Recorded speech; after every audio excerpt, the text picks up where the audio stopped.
खराब झाली, मनोरुग्ण ज्याला म्हणलं जातं, यांची सर्वांची धिंड काढा. कोणत्याही पक्षाचा असेल, कोणत्याही जाती समाजाचा असेल, त्याची कुठेही गय करू नका, हे आमचं आव्हान त्यांना राहील. पण पुण्यात झालंय काय? पुण्यात अशा सारख्याच मारामारीच्या, स्वारगेटची घटना, ही घटना तर पुण्यामध्ये होतोय काय, असा एक प्रश्न आहे सध्या. नाही, पुण्यामध्ये घटना तर ह्या घडतात, हे दुर्दैव आहे.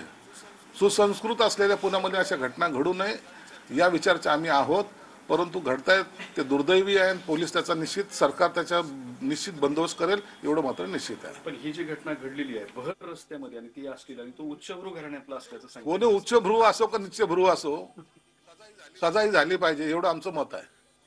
सरकार म्हणून या सगळ्या घटनांकडे कसं बघताय? आम्ही यांची निंदा तर करतोच आहे, परंतु आमचं जे काही, आमची जी जबाबदारी आहे ते सुद्धा पार पाडण्याचा प्रयत्न आमचा राहील.